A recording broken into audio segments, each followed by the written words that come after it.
This is America's worst theme park with the roughest and most painful coasters on the planet, disgusting food, horrible theming, and even coasters that have derailed multiple times. But it's also home to the tallest water slide in North America and the craziest looking wooden coaster I've ever seen that literally goes upside down. And today I'm riding that and so much more to find out, is Mount Olympus actually the worst park in America? Or is it kinda underrated? Starting with Zeus, which literally derailed last year, and they just poked it with sticks until it went back on the track and then just kept running it with people on it. What? Needless to say, I was not excited to ride this. Dude, I don't think I've ever been this scared for a coaster. It starts with a huge drop, diving down next to the path before launching up and over a hill that kinda tossed me out of my seat as we plunged under a tree. We snapped up a little tiny hill, went straight for a second, and flew over a surprisingly large hill that levitated me in the air. We rose up and twisted to the side, slamming me into the side of the train as we twisted around. We dropped down a little drop and twisted up and fell down a huge drop, and before I could process that, we blasted down another drop, ejecting me into the restraint. And right after that, we rocketed over yet another hill before snapping to the side and twisting up, which was by far the roughest part of the ride. It wasn't the most painful part though. That was what happened right after, as we plowed into the brakes and slammed to a stop with as much force as a goddamn car crash. That was like really good? Maybe it's just because my expectations were in the absolute bottom of the gutter, but that was really good. If everything else in this park is like that, this may be America's most underrated park. From there, I went deeper into the park and almost immediately came across the next coaster, Cyclops, which is apparently so rough that literally Wikipedia calls it out, saying, and I quote, "Like other coasters at Mount Olympus, Cyclops is very rough." Also, apparently this coaster used to be so intense that they would not allow anybody under 18 to ride in the back car because apparently this drop is like actually insane. What? I've never heard of that happening on any coaster ever before. This is no longer a restriction though, and once I made it to the station, I saw that they fixed it by just removing the back car, which is a shame because I would love to experience that drop in its full glory. Oh, I should also note that just like a month ago, this coaster also derailed while people were riding, so yeah. Nonetheless, I got on the coaster and started the ride, which starts with a surprisingly long lift, slowly taking me to the top of a hill. When we made it to the top, I was expecting to turn and plummet down that drop, but instead we dropped down a smaller drop that twisted to the side and rocketed over this little hill that launched me out of my seat. We snapped up into a wild turn that slammed me to the side of the train as we aggressively twisted around. This was super rough, violently shaking me as we rose up into a tiny drop that popped me in the air for a second, only to climb again, twist around, and suddenly drop down another tiny drop. Finally, we slowly twisted up, taking us face to face with that infamous drop. I didn't even have a second to prepare myself as we violently whipped over the edge. I was ripped out of my seat and just floated there, levitating completely in midair for what felt like forever while the coaster dove towards the ground before getting slammed back down and blasting through one of the roughest turns I've ever experienced. We brutally rose up a little, still turning, and twisted our way around until we finally found the brakes. Okay, so that was like astonishingly rough, like bone-rattlingly rough. It was also though like actually really fun. That one drop was like insane, and I can see why they didn't let people ride in the back. By the way, as I'm sure you noticed, I didn't record myself on that one. Even though the employee who was operating Zeus said my GoPro was perfectly fine, when I got up to Cyclops, I was told that I needed to take it off and put it in my bag, and if it was seen out of my bag again at all, I would be kicked out of the park. I was told by someone beforehand that securely mounted GoPros were perfectly fine, and Zeus seemed to confirm that, but apparently it was not the case, and so, because I didn't want to be removed from the park, there isn't going to be any more footage of me on the coasters. By the way, if you're wondering why I never record my reactions to the coasters, it's because I can't. Most parks have extremely strict no loose article policies, so I can't just take GoPros and stuff on rides, even if they are securely mounted to my chest or my wrist. I try as best I can to reach out to parks to get permission to record on coasters like a bunch of other creators do, and I just never get a response from the park. That's why I never have any footage of myself on the coasters. I really want to get it, I just can't. Anyways, once I got off Cyclops, I was right next to the next coaster, Pegasus, which, even though it's a coaster that's designed for kids, has gained a reputation as one of the weirdest and worst roller coasters in the entire world. It's supposed to be for kids. I don't know what it could possibly do that makes it one of the worst coasters in the world, but I guess I'm gonna have to find out. It starts by climbing up the really small lift and dropping down the even smaller drop, twisting to the side and hopping over a building. We dropped under a tree, which hid what was coming next. Then, out of nowhere, we slammed to the side, throwing me painfully into the train. Then we rose up and entered into a section of coaster that can be best described as a wooden wild mouse made by people who don't know what a wild mouse is, but still really wanted to make one. We got brutally thrown and pinned to the side of the coaster as we slowly twisted around and went down another extremely slow drop, rising up into another turn that painfully yanked me to the side. The pain ended quickly though as we went down a little drop thingy and rose into an even more painful turn.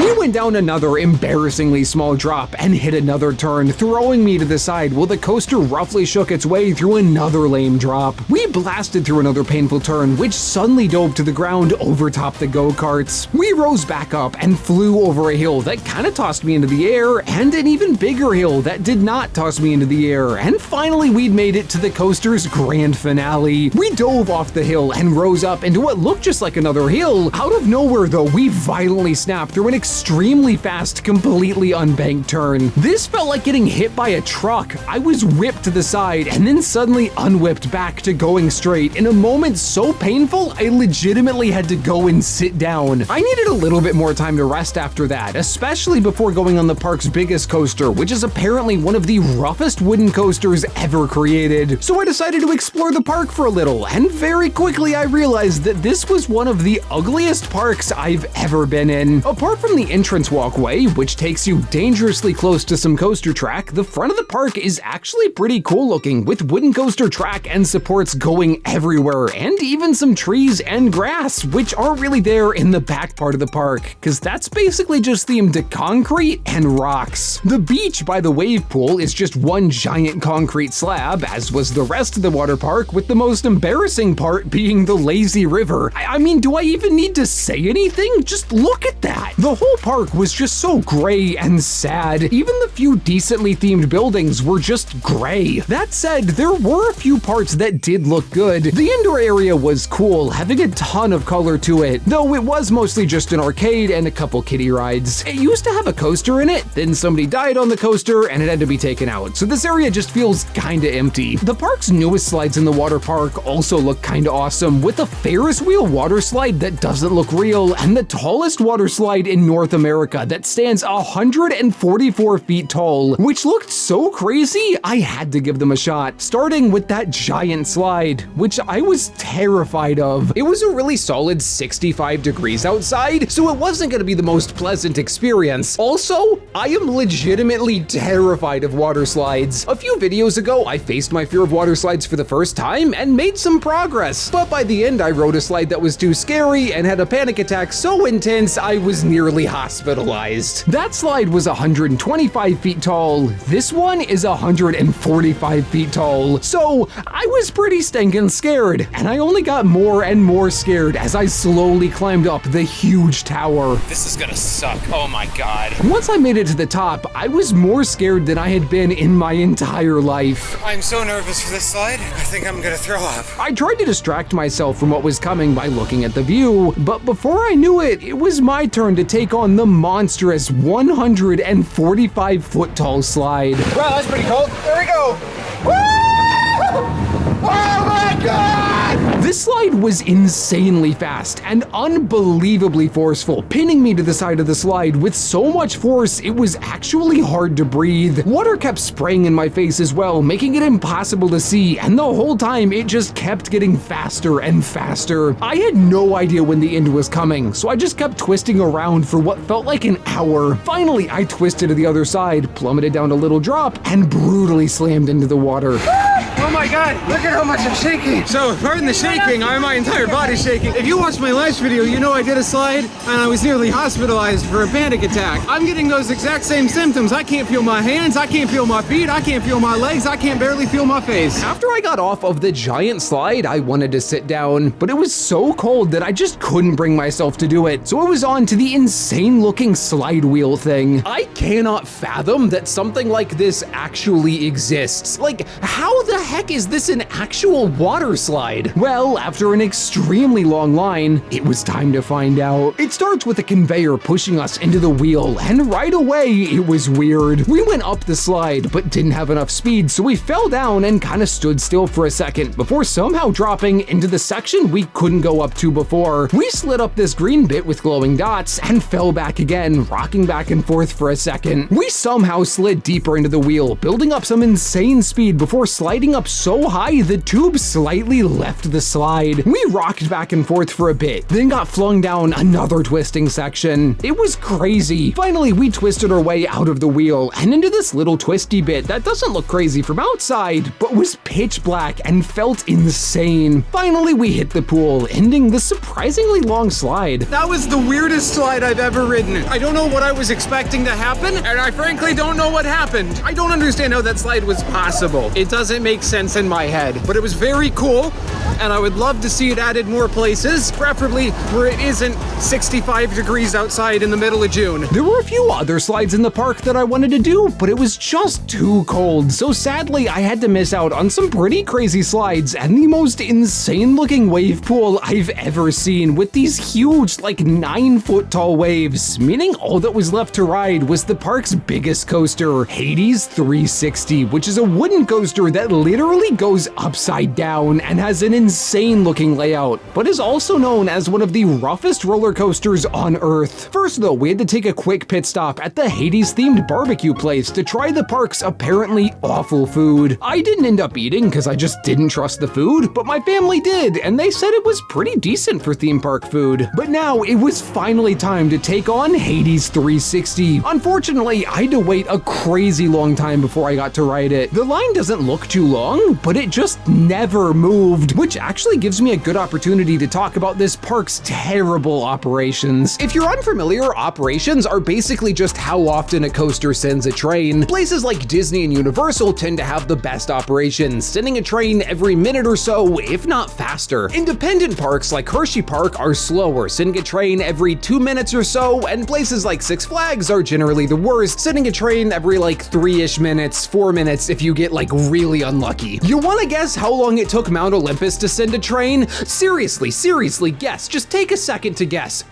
15 minutes! They took 15 minutes to send one train! If they filled every single seat on Hades, the coaster would send less than 100 people an hour! What? After about 45 minutes of waiting, I finally made it to the station. Thankfully, the coaster itself didn't make me wait for stuff to happen as we dove out of the station and down a shockingly long drop, immediately blasting into a turn that rose up and then popped down a little drop, only to suddenly fall down a bigger drop, throwing me from my seat as the coaster twisted around, hopped over another hill that had me in the air, then whipped the opposite direction before finally starting to climb the huge lift. Once we finally made it to the top, we got a beautiful view of the parking lot and the second half of the coaster, which we were about to get to in the craziest way possible. First though, we had to go down the drop, which completely steamed my ham. I was chucked out of my seat and thrown into the lap bar as we plummeted down and tore into the longest underground tunnel on any coaster